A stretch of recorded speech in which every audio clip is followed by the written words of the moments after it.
Over the past few years, America's interest in extreme sports has skyrocketed. One of the most popular sports within the X Games roster is also the newest. In a relatively short amount of time, freestyle motocross has become a billion-dollar industry and has accumulated legions of loyal fans around the world. Whether jumping motorcycles off man-made ramps, free riding on natural terrain, or going for distance records, freestyle motocross has widened the motorcycle industry and created thousands of jobs for riders, manufacturers, media, and industry personnel. Yet as recent as 1996, none of this existed. In fact, the entire sport didn't exist. Tracing it back, the roots of freestyle motocross can be attributed to a handful of events and riders with a willingness to challenge a resilient motorcycle industry whose sole focus was on racing. Larry Linkogle was one of the leaders of change. His rebellious attitude and aggression helped set the tone for the entire movement.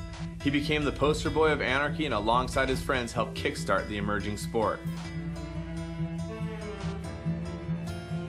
Unfortunately, most of Larry's legacy became overshadowed by his notorious battles with alcohol, hard drugs, and inner demons that defined the later part of his life, and eventually destroyed him.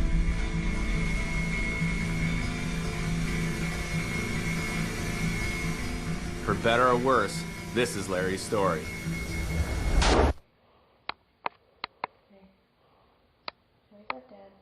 Hi, Dad. I'm recording you.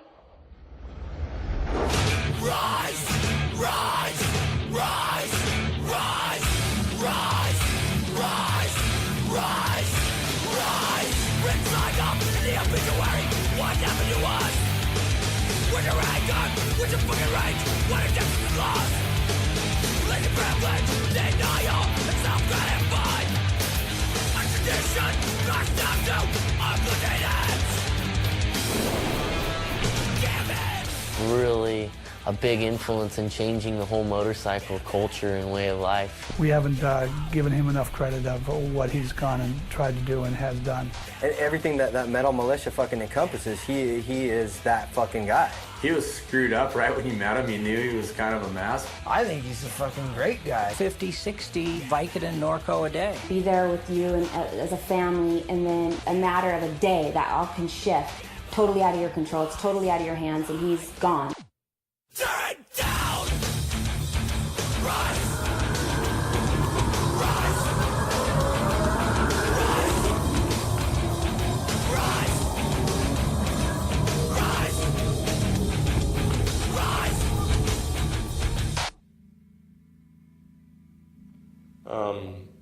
The hurt behind it is terrible. Here you see, like, we'd see Larry when he grew up as a kid and totally sober. Then all of a sudden we see him and he's, you can tell he's drugged up, like he's been like drunk almost. And I'd always ask him, "What are you on?" He'd say nothing. I'd say, "P.S. man, I know." When I was in Vietnam, I used to watch guys on heroin. This wasn't quite as drastic as the guys I've seen on heroin, but it was similar.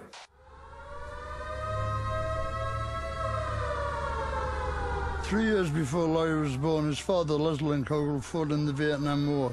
He was a proud member of the 101st Airborne Division, 1st of 327 stationed in I Corps.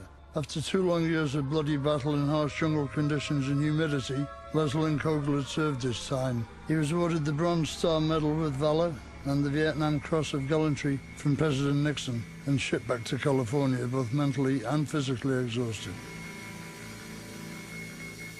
It was a difficult year and a half that he was gone. And just like having a son who rides a motorcycle, it just brought me to my knees every day, asking God for his grace and his protection and to protect the person that I loved. And sure enough, he did. And in 1977, we were thrilled to have a little baby boy by the name of Larry in our arms.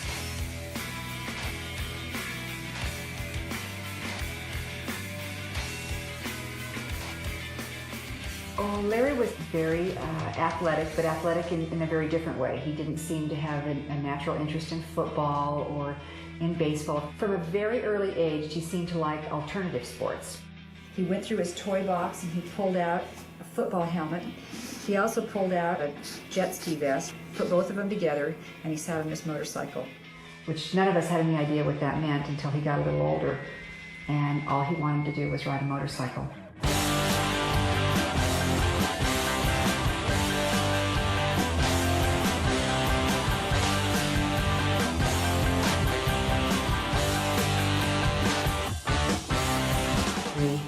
We realized that Larry's motorcycle riding was just more than riding, it was his God-given gift. Well, we started doing the circuit. We were going all over the place as an amateur. The very strict, disciplined lifestyle that Larry lived at home definitely played out on the racetrack. And if he put his leg over that bike and he entered a race, he needed to enter that race to win. Yeah, he did really well in the racing circuit. He just wasn't interested in becoming the best rider in the world as far as the champion goes in Supercross. You're there to compete, you're there to ride, you're there to win. There is no second place, there's only first. At times I'd really get pissed off. Like, there were times where I even left him at the track. The need to win, the drive to win, the somewhat kind of military strapped, Les would call it, environment that he was raised in, it really did drive him to full and complete rebellion. Larry lived and practiced racing in Temecula, California, which was home base to the majority of the world's top motocross and supercross race professionals. It was the mecca of the race scene. 54 miles west lies a seedy beach town that was also becoming obsessed with dirt bikes, but for reasons other than racing.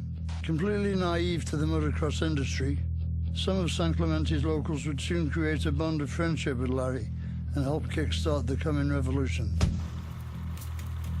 You tell people, oh, I'm from San Clemente, and they're just like, he's a fucking tweaker, he's a drug addict and shit, you know, and fucking, they just automatically assume the worst, which is, you know, pretty true.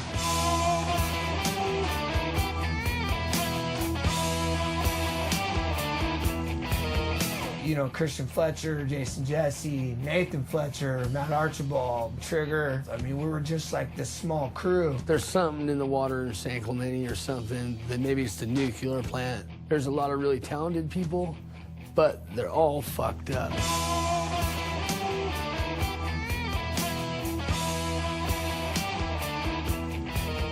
There was a bunch of us that rode dirt bikes, but we came from other things. Trigger was the king of it. He would ride wheelies right down Coast Highway and ride out and go riding.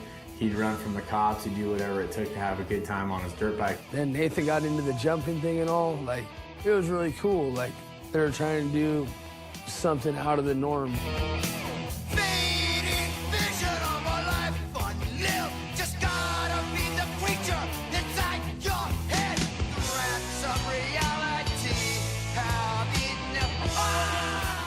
I just come from skateboarding and surfing. You know, I'd see like hips and like everything to me is like a transition like that. And so that's the only thing I really know. And me and Nathan just, you know, we were riding every day out in the hills. And then once we got kind of good enough, we go, let's go race, you know? In 1996, the racing circuit was doing better than ever. Supercross races were selling out around the country and being broadcast on national television, mainly due to the emerging Supercross star Jeremy McGrath. His 14 wins in a single season and battles with Jeff Emig were getting a lot of heat, but it was actually McGrath's patented finish line knack-knack jump that got fans flocking to the stadiums. The race industry had fought hard to resist the wild biker stereotype created by Hollywood, and now that Jeremy and the sport were gaining respect on a national level, the industry was very protective of the sport's image, appearance, and the reputation of the top factory riders. Racers that didn't fit the AMA mold, challenged the system, or posed a threat in any way were met with resistance. I can remember I was at the American Motorcycle Association in San Diego, and all of a sudden I see this dirty, filthy bike come up. I didn't see who was on it or behind it yet. And lo and behold, he gave his entry blank to the tech inspector, and it was none other than Larry Linkogel showing up to race Supercross without any of his gear on in a full-on Elvis outfit. He was classic because he had these big sideburns, and he had these like old polyester bell bottoms on with just a huge collared polyester shirt and this 1965 Chevy old pickup truck with his dirt bike in the back, and he was there trying to qualify for the race. I'm running second, he's running third. Like, we're in, high five. 2 laps to go, ride smart, and we're in the main event. And just out of nowhere, I just see this. I remember he used to run like a white and black bike back then. I just see this front tire come in and punt me and him. Shit starts going haywire in the pitboard area. His mechanic and my mechanic were standing like shoulder to shoulder. And then when the consequences came, it didn't bother. Bothered me. You know, in the racing industry back then was, you had to really abide by their rules. Clean cut, work hard, athletic. That's how it was. There was no real image. You're all expendable. You know, this behavior is not going to be put up with. These guys were all straight laced, you know, vitamins, running. And then you got guys that are just want to have fun, like, you know, the skater mind. And the motocross industry wasn't that. You know, there was no such thing as like hardcore motocrossers, you know, it's like they're all like almost like jet skiers. It was like, work on your bike, polish the fucking hub, and shave my legs, and I gotta have a mullet haircut. And then that's when we just got an eye-opener. I'm like, everybody in this parking lot is fucking gay. And then we see Larry, and you know, I just liked his attitude. He just came by, just like, fuck you, you know, and he just had the skate mind frame. And so we started riding with him, and then we started going out to his little compound, and basically, you know, in a matter of a month or two, he's wearing baggies and just part of our crew. And he said, Mom, I need to ask you for a favor, and I need you to return all this gear to my sponsor. And I think that was the beginning of his desire to say, look, I'm going to make a statement. I am who I am, and I'm going to be true to myself, and no one's going to tell me otherwise. And when he would enter a race, a supercross race, or enter an outdoor national race, instead of racing the race, he would perform tricks on his bike between the jumps. He could be the last guy to start, but they're all cheering for him. Larry Lingau could do a no-footer, and the crowd would cheer so loud because he would be full front end in the air, out of control, land, swap, tank slapper, hit the wall, bounce off, flip everyone off, and keep going. And the crowd loved him. All the media, everything would go to his camp. And he got a lot of heat from the corporate industry from that.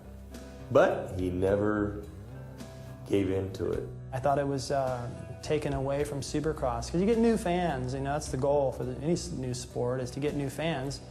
And here they are watching these guys do amazing stuff over jumps, and then when the actual Supercross race is in progress, it's fairly mellow. And not to mention the image. I couldn't stand it, the baggy pants and the belts and The guys that do that are the guys that can't race. They can't get it done. You know, basically with their fingers in the air. Fuck motocross, fuck Supercross, we're doing this, we're not following your rules. And so as a racer, you're going, wow, that's, you know, they're kind of disowning me. And so then you were chose to stay on this side of the fence. Okay, you guys go there. The majority of them are all bleached hair and earrings and just, you know, little queer tattoos and bright fluorescent orange gear and boning each other's chicks. You know, they're all a bunch of chumps as far as I'm concerned. We're black sheep in the whole motocross industry, right? What we wanted to do was just make propaganda that just said how, like, let your ego down. You don't gotta, like, win, you know, because winning sucks. Having fun is what actually rules, you know? Then they started, you know, making stencils and T-shirts, and that was like their little deal. It was actually the three of them. It was Nathan, Trigger, and Larry. Our pitch is full propaganda and basically try to piss off everybody that's in the industry. Because we basically didn't have anything to lose. We're just like, if these people already hate us, let's see how much energy they got to hate us. Go!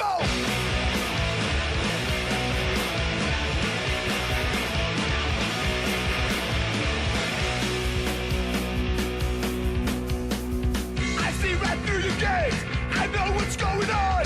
You need a just change. You think that you're the only one. You got no sanctuary as far as I can see. You got no power over me. I'm just afraid. Set things straight. I'm gonna set things straight. I've had enough. You and me are gonna set things straight. I've had enough.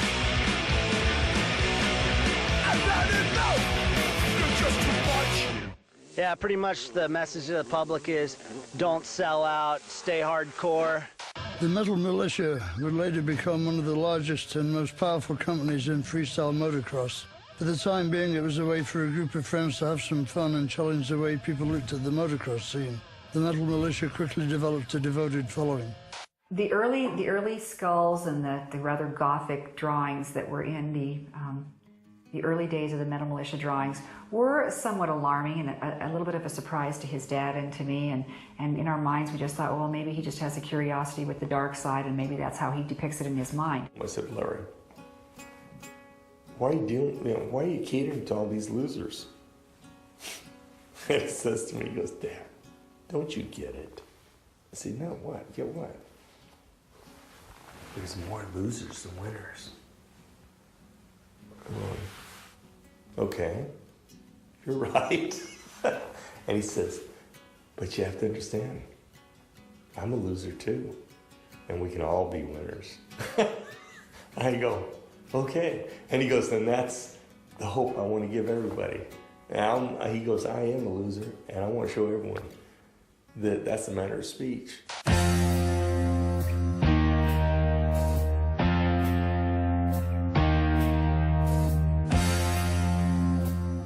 The landscape and terrain that surrounds the Temecula area is not only diverse, but also perfect for riding dirt bikes. From the rolling green hills of Santa Barbara, natural formations of Ocotillo Wells, and the sand dunes of Glamis, Southern California seemed tailor-made for dirt bikes. You know, back then when we were racing, there wasn't a lot of supercross tracks. So we honed our skills out in the hills. Manley would call me all the time and say, let's go ride. Not just go out and just turn lap after lap, but, you know, to go out and just enjoy myself on a dirt bike. You know, to ride motorcycles, you don't need to go put on your pretty motocross gear. That's not what it's about. Took everything I knew to basically skateboarding transitions, you know, like, you know, riding in the hills. Free riding is what they call it now. What I'd love to do, or what I rode a motorcycle for, is just to go slow and then just hit kickers. Like, I'd always try and do a tabletop, but Larry, he could get flat, you know? Especially, he'd do it to the left.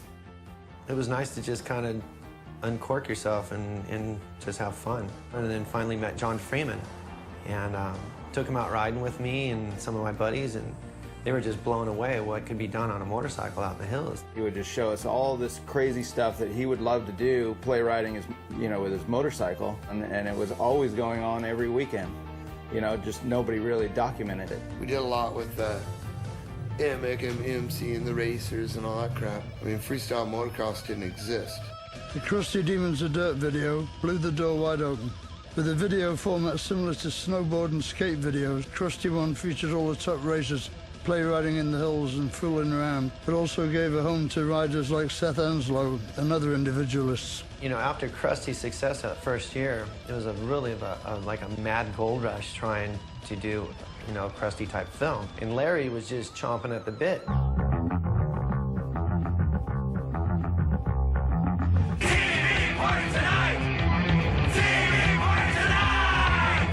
gonna have a TV party tonight. All right. We're gonna have a TV party, all right. Tonight. We've got nothing better to do than watch TV and have a couple of brews. All these freestyle movies coming out, you know, but they were starting to change. You started seeing less and less of this supercross guy. Larry was one of the most, even though he raced, he was a little bit on the other side of the edge of the things, didn't fit in with the other people. He really started just coming to his own as far as personality, and, you know, he could back it up as a rider, too. You know, he did some pretty amazing things on the bike. Larry, along with Metzger and, you know, a handful of other people, they knew pretty much this thing was going to blow up, and they were pretty much, you know, right there at the forefront. We're like, dude, we don't really give a fuck about racing because we're so burnt out from being hurt. I'm just another guy on the gate at Supercross, but I think I can start really standing out doing the freestyle side of things. And it was fun. Pure chaos, just having as much fun as possible, you know, just steamrolled. And I said, Larry, you need to race. You need to race. He goes, no, I don't. Leave me alone. We've got nothing left to do. Just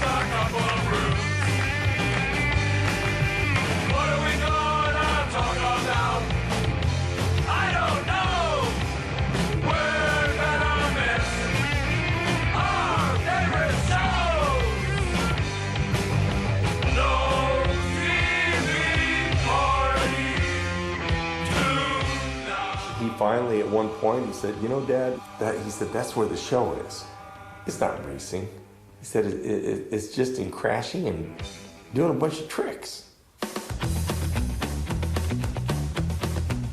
That's when he got a hold of Mickey Diamond. He said, "Mickey, I got the land. I need help." Going out there to their house and getting started, we threw ideas out. You know, his father was always ready to make them happen. Larry took his motocross track and turned it into a freestyle course for just jumping. And back in that day, nobody had that kind of thing.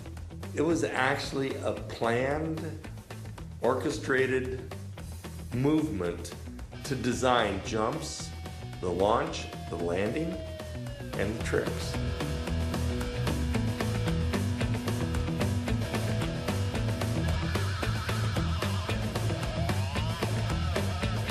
Coming up with ideas like, well, what if we did this and built some jumps, and then we could always somehow at the end of the day put it into a stadium and then view what the audience would see.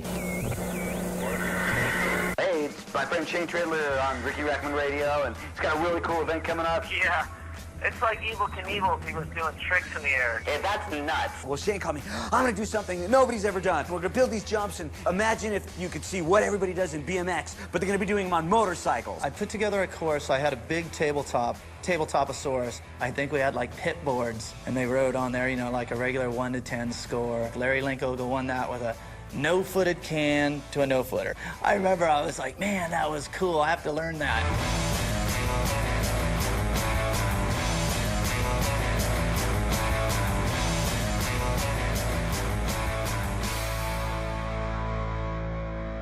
Who would have ever thought that it ended up progressing to what it is?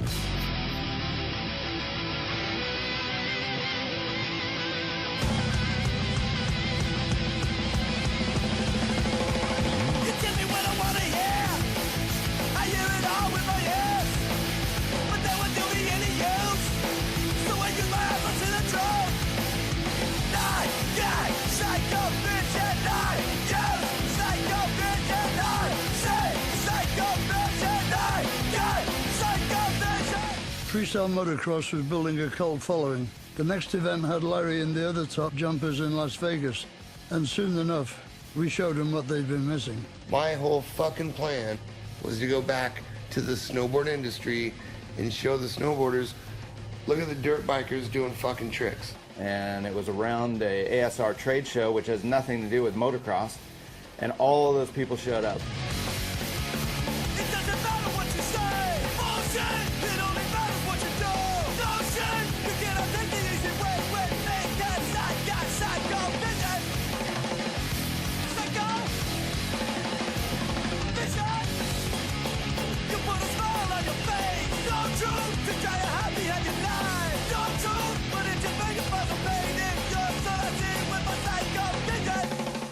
Close to 10,000 people that turned out for this thing. I'm 14 years old. I didn't know half of what was going on, but the crowd was just going nuts. When I saw Larry Linkogle flip the crowd up, I was so pumped. At that point, it was obvious that there was going to be some real crossover. Opportunities started presenting themselves. Money, travel, all kinds of things started happening for the guys.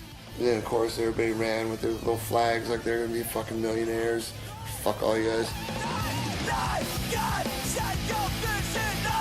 99, when we got on the World Tour in Australia, we knew that there was going to be a motocross exhibition thing. And I thought it was a great idea with the music. Pretty hardcore back then with some hardcore riding, so it was a really good combination. It was insane. It's all the impossibilities. Is it possible to do this? Is it possible to do that? And I've always been an Evel Knievel fan.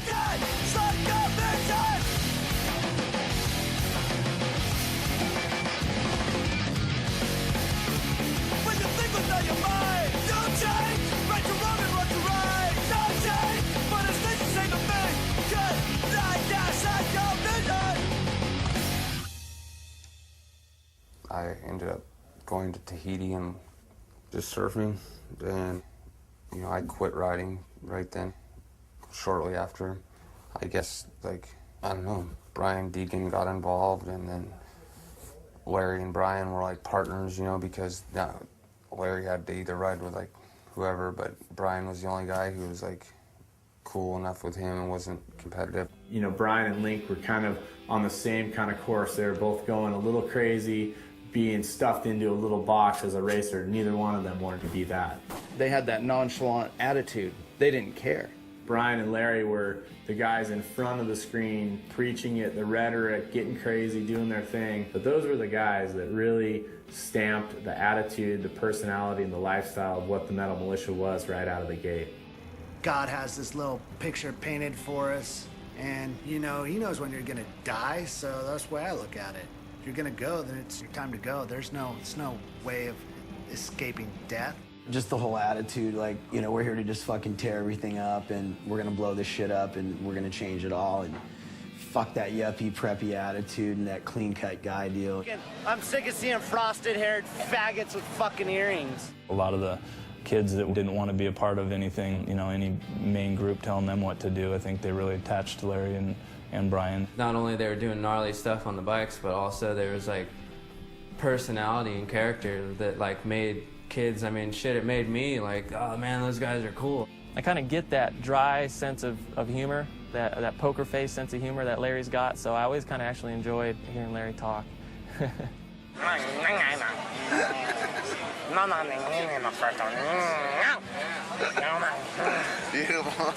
When the Y came up in this whole freestyle thing, Deegan and Larry Lincoln, they were the first to capture, you know? Do as many drugs as humanly possible, then take over the world, put a nuclear bomb in LA and take care of the problem. Just talking shit that was super funny, and that made the whole sport, in my mind, cool. There was a whole market of, you know, kids and, you know, even adults that just wanted to be a part of something that was having a good time. And not to say disrespecting authority, but going out there and saying, look, we do what we do because we love it. We found a way to make a living at what we do. And you know what? Fuck you guys. It's a brand new sport, freestyle motocross. These guys are gonna go off the hook. Midnight, midnight, midnight, beat the drum. Black night, black night, black night, cut and burn. Fighting in the west, fighting in the east, fighting like a beast. You must stand and fight the town. When motorcycles appeared in X Games, San Francisco, 1999, I could not have been more thrilled, nor could I have been more proud. The X Games, they did everything right. They had a really killer course. They gave it top billing. They did everything they could to give those guys acceptance. That was a huge professional setup that attracted good guys, and if you were an idiot, you weren't going to survive out there. So, you know, then it became something that I was like, hey, let's go check this out, you know, and I became a fan of it. You know, once they hit the X Games, it's like, okay, it's here to stay. Fight, stand and fight, stand and fight, stand and fight, make it right, stand and fight, you must fight, fight, you motherfucker.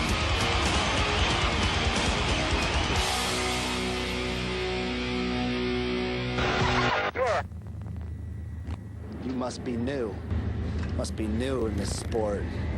Know who I am? Freestyle. I'm a freestyler. A freestyle motocrosser. Ride a bike. Freestyle. Hit ramps. Hit the big gaps. Hit the ramps. Sign my name. New cars, new houses, new wristwatches, gold rings. Fat money. Fat money. Big money.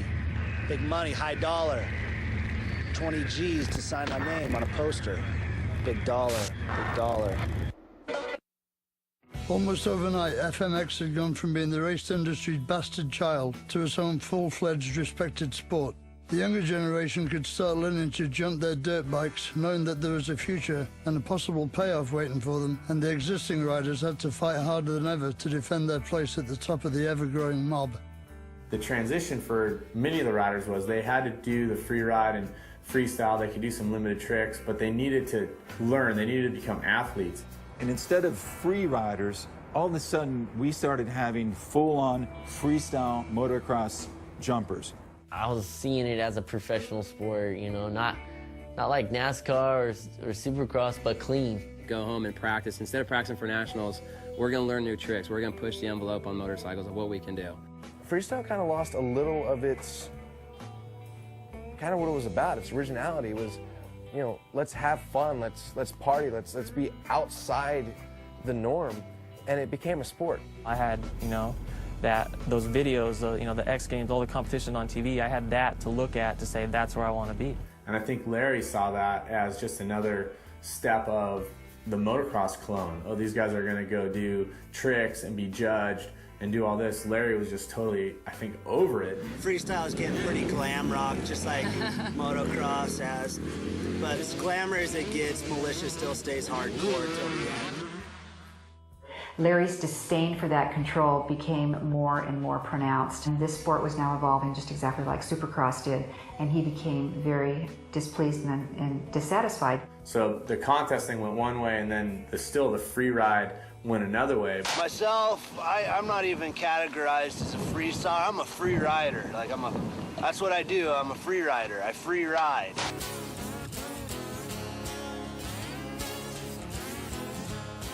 Larry's always kind of thought of his own different deals. We light him on fire, we exploded shit on him, done like 40-foot fireballs on both sides of him. He wants to go do things that, you know, aren't that particular ramp and landing at a certain place. Larry's always been there to step up for the bigger jumps, you know, that we do in the sand dunes or wherever.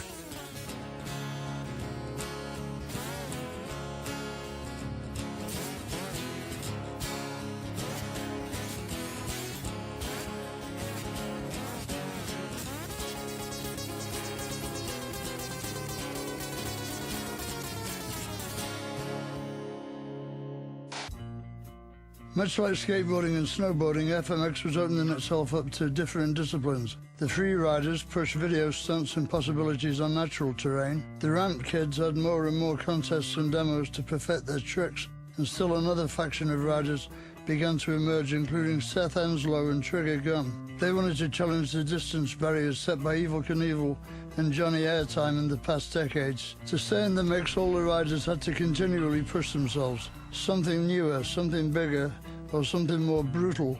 Go big or die, motherfucker.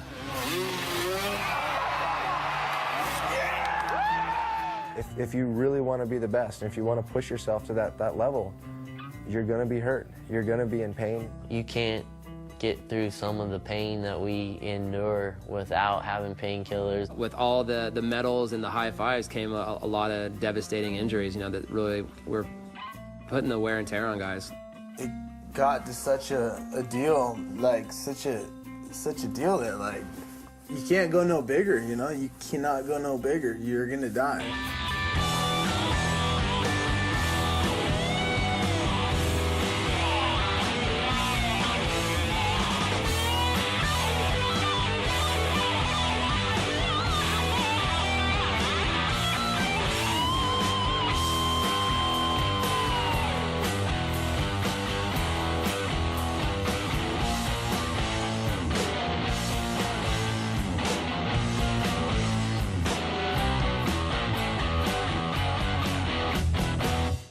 People that are attracted to sports that are extreme, that are dangerous, ultimately, there's a personality type that drives you and that longs for the adrenaline, the high that you get from the adrenaline. And then with that comes then the inevitable injury and then the painkillers. When Larry first was injured, he lost his spleen. And when that happened, they gave him some drugs. And then after that, he just stayed on pills.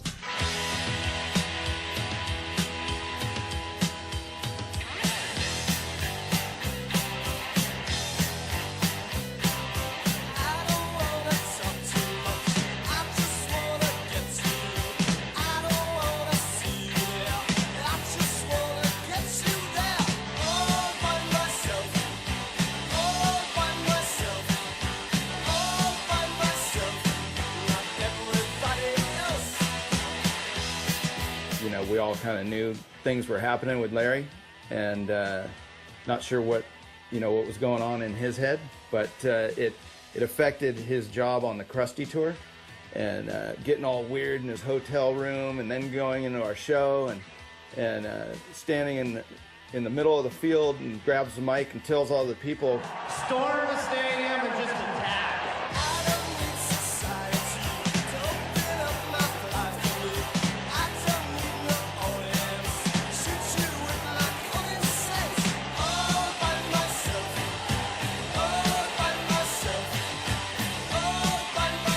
He actually went there. He took all the money that he had paid, didn't ride once. thousands and thousands of dollars worth of hotel damages.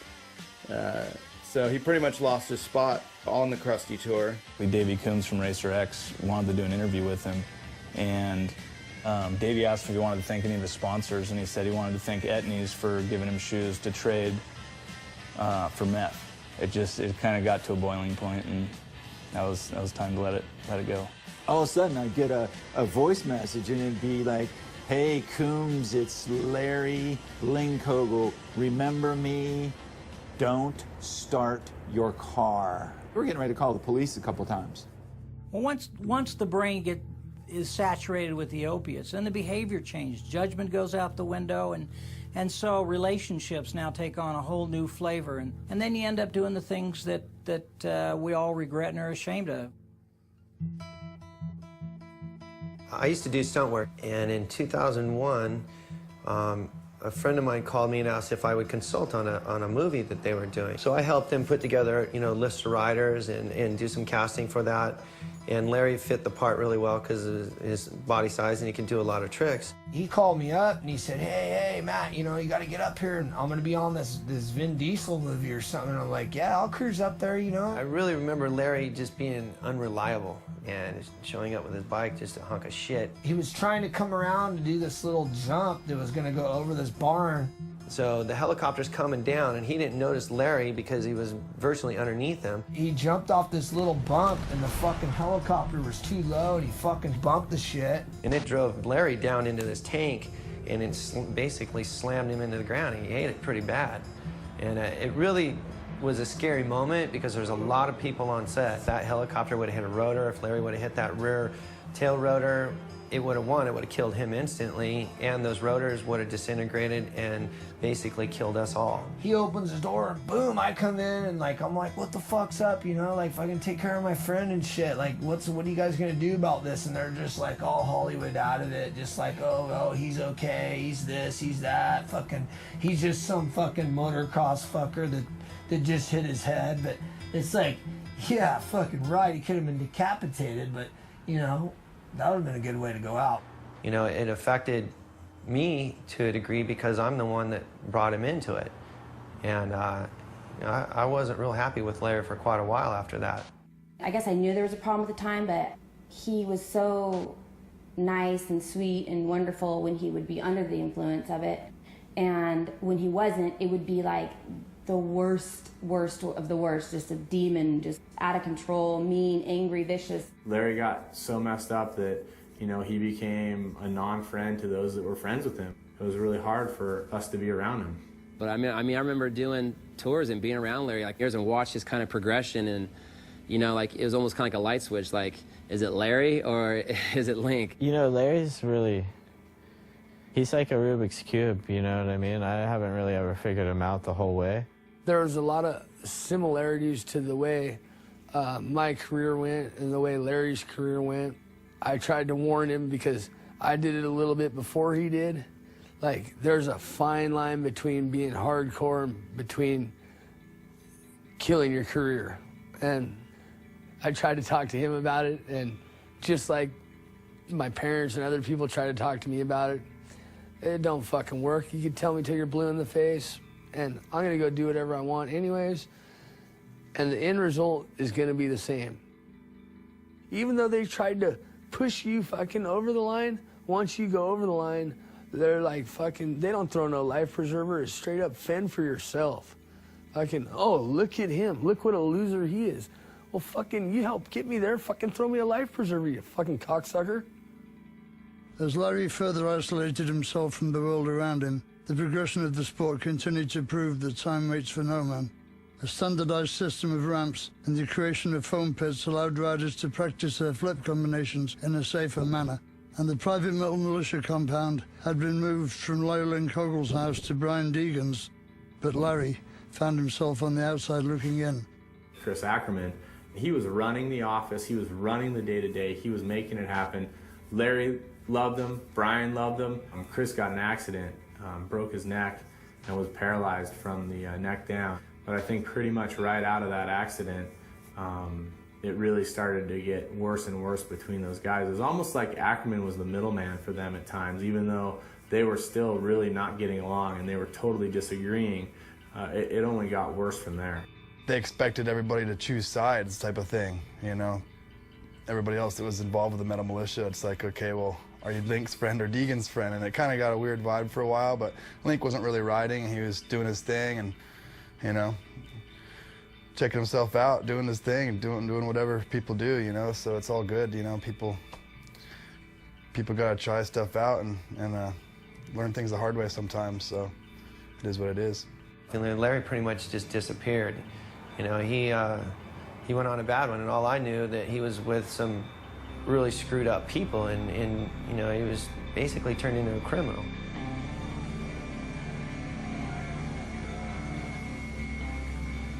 It got bad. I'm talking, we would do anything, fucking drive fucking to Mexico, pay any fucking price, fucking. We heard someone had something, we'd fucking be on it, you know, or just straight out jack them, you know. It was out of control, and fucking, we were right in the middle of it, you know. Donkey boy's getting busted. Both driver and passenger, hands up. Larry and I started fucking hanging out. I mean, his addiction was just as fucking full-blown as mine. We got pretty heavy into it, and there were some times where Larry and myself, you know, there were some dark days, you know, some real dark days. And it's just a sick fucking game, you know. You know, we've been fucking curtain patrol, fucking, you know what I mean? Like,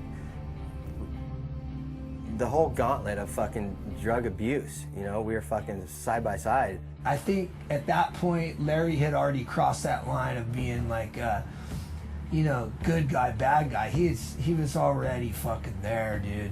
He was already done. I don't think I or Lincoln or anybody could have helped him see other than the little box he was in his drug world. Like, it didn't matter, like his son or me or my love or my loyalness. It didn't matter. There is no stopping an addict when he wants his fix. There's no stopping him.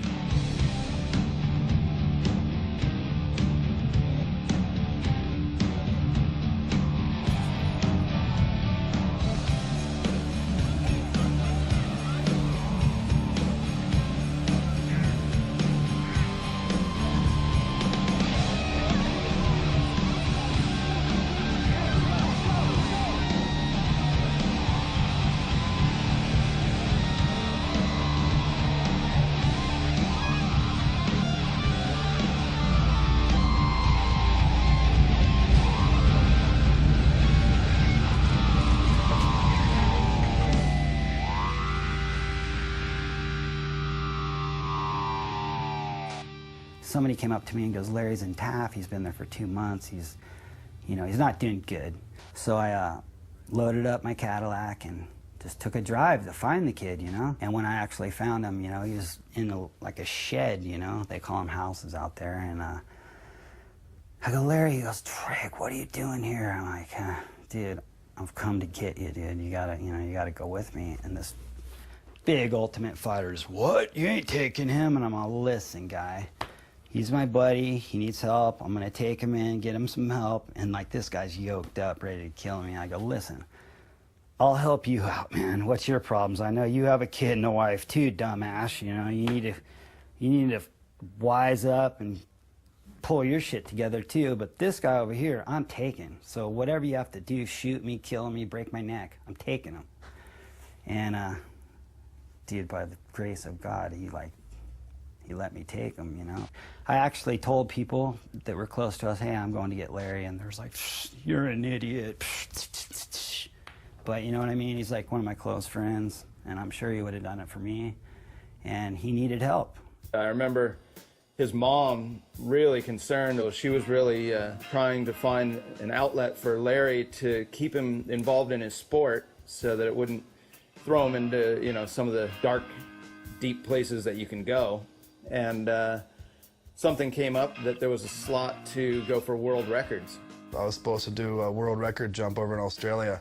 My one big chance in all the years I've been waiting to break that 251-foot mark for the amount of money that I wanted to wait for was there, and that was a big opportunity. And for some reason, things happened the way they did. I broke my ankle. I wasn't able to jump the night of records. Since he got hurt, it was an opportunity for Larry to get back in the game. Link kind of took my place. It was Trigger Gum and Larry Linkoggle. So I just spent, you know, a month and a half, 2 months out at Link's house, just practicing our brains out. We were super focused and super, like, on point. I was there to support them and have their backs and give them my input that I'd, you know, anything, any kind of questions, anything that I'd learned from doing distance jumps over the years. The jumps were coming so easy.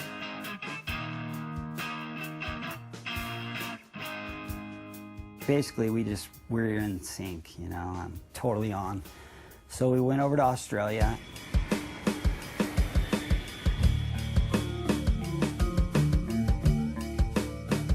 Freestyle motocross has always had a home in Australia. The energy, fun and aggression of the sport is a perfect match for the world's rowdiest country.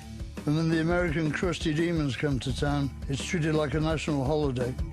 In 2006, the Crusty crew and Michael Parra of Rush Sports put on a first-time event called the Night of Records, slated to end with Larry Linkoggle and Trigger Gum going for 2 separate distance records.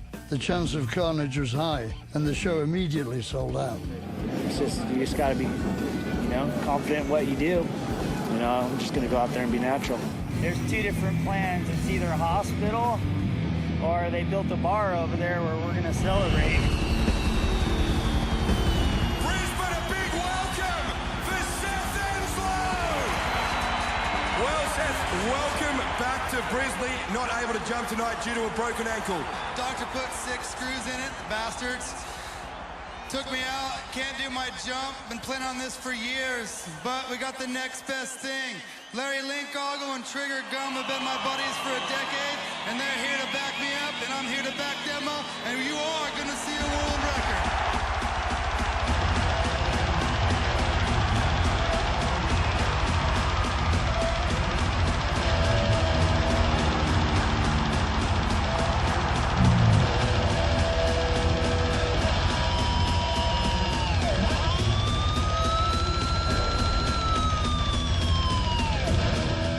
Jumps were coming so easy. It was just like, all right, you're out. Not an ounce of wind, perfect night, 35,000 people. We started pulling the ramp back and everything was clicking. Larry, start your bike! I will think that he's totally done.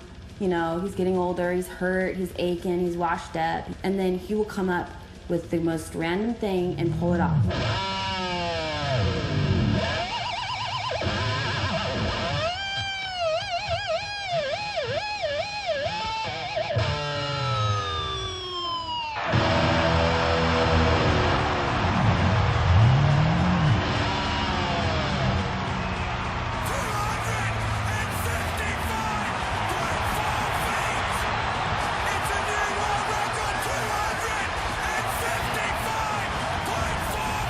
5,000 people gave him the record, the celebration, everything. And Larry, I think, pretty much had the perfect night. Larry and Trigger accomplished their goals. Trigger was entered in the Guinness Book of Records, and Larry had successfully jumped a 250cc dirt bike further than any other human being. Unfortunately, while still in Australia, Larry fell off the wagon.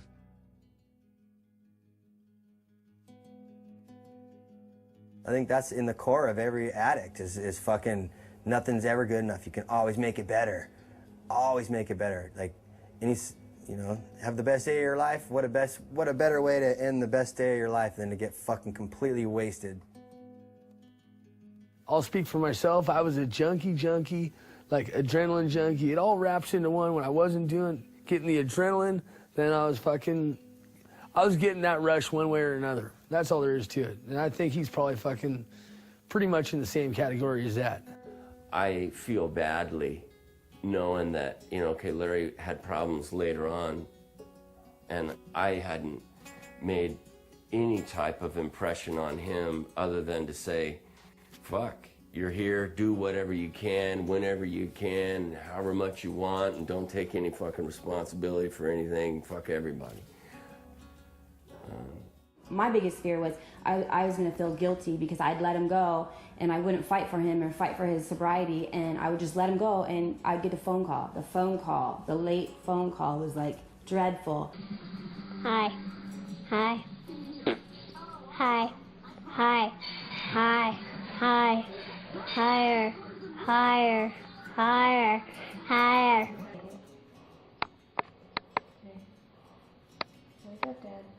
Hi, Dad. I'm recording you. Well, I didn't want them through their eyes to look at their dad and go, my dad's a piece of shit. You know, like I love my kids too much. I'm going to say, Joe.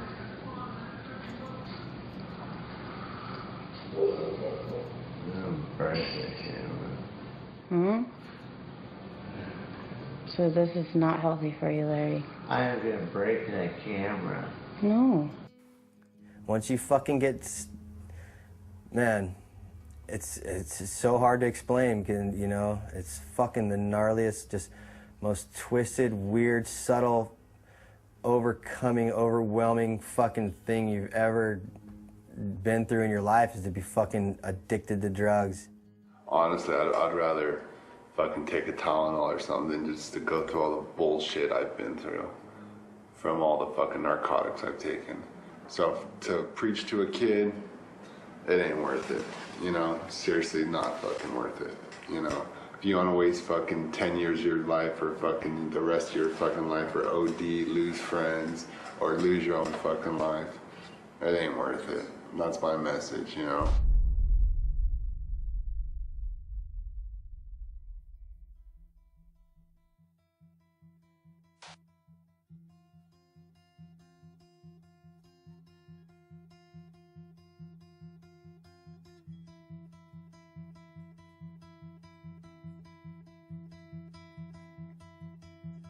It's been one heck of a ride, I'll tell you that. And all of my friends that I had are either dead or in prison or awaiting trial. Losing friends, especially when they're close, you know, and losing them to the situations that, you know, I lost them to. Actually, it really is an eye-opener, and you know what, it was putting the fear in me. I don't want to be another statistic of, you know, that guy that had talent, you know. He could have been so much, and I didn't want to be that guy. I can understand dying a warrior's glory, all right? Die for your country. Die protecting the person that you love. You know, die doing something super gnarly on your motorcycle or whatever sport it is that you're in. If you die doing that, it's, you know, there is so much just heart into that. To die from being strung out on pills, to die from an overdose, I mean, that's just so, it's unacceptable. You know, I think that recovery comes in as many different forms as there are people. And so some of the basic tenets are, you know, maintaining connection with some kind of the sense of purpose on the planet, maintaining a contact with who you are on a deeper level, and we can't do this alone, you know, and we have to let people in. You can still fucking live a fucking, you know, exciting fucking full life and stuff, but just know that you're fucking addicted to drugs, fool.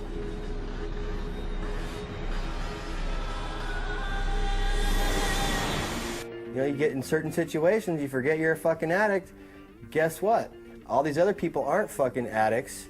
They can fucking, you know, maybe they can use drugs and fucking on a recreational basis and come to work on Monday. But you can't. Me, I can't. It's a rough road, and it is a hard, rugged. There's no road rougher than that road. But you know what? When you finally get down it, you know, after a few years of being down that rough road, then you know what? You start seeing some of the perks of this road.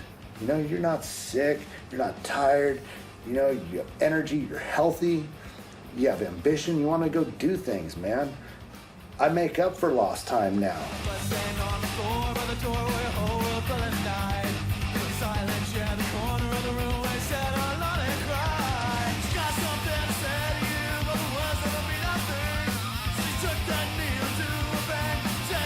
This wall ride idea for a motorcycle, and I just kind of laughed about it, you know. Motorcycles don't do wall rides.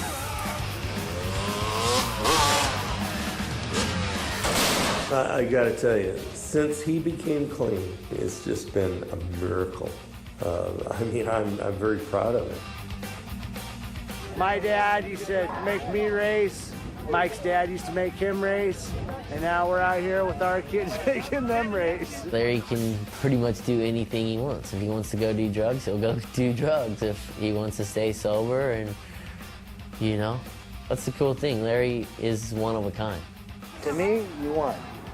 Okay? I know when I was a kid, my biggest hero was my dad. I know that I'm my son's biggest hero. I want my kid to be able to hold his head up proud and be like, yeah, that's my dad. He's my best friend.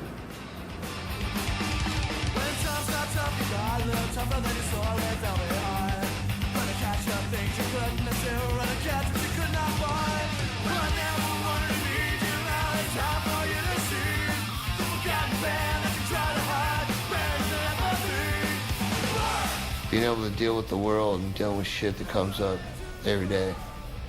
Yeah, that's what makes people who they are. I see a totally different person. Hopefully someday he can stay this way and not slip again on that slope. I look up to Larry because he's been through problems, same with me, and he's coming back. And dude, I personally think that's punk rock, you know, like, that's sick. All I can think of is just, you know, riding with my friends, and I think that's what the sport really is all about. It's just been a crazy way to come full circle, I guess. I'm glad to have been able to spin my head back around and grasp reality. With the right ramps, we could do, I mean, twice as big, I think, easy. Morgue sports is what I'm into. It's what Larry's into. If it can't kill you, it couldn't be that much fun.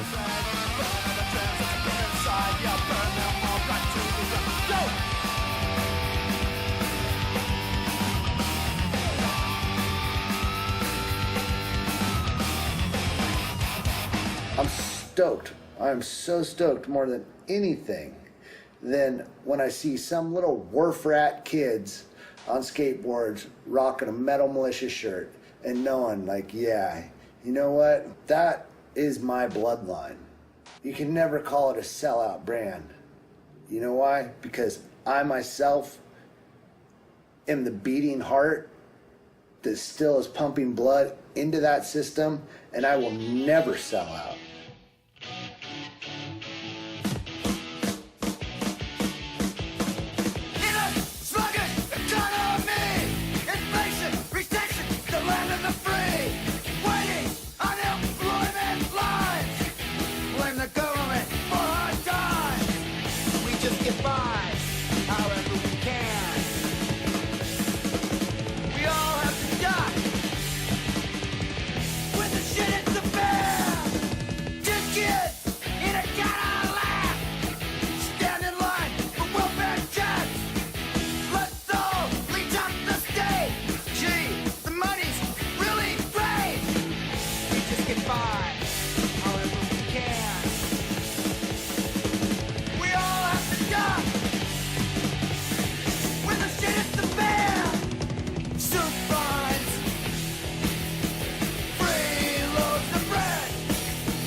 Whatever we can. Gotta duck with when the shit hits the fan.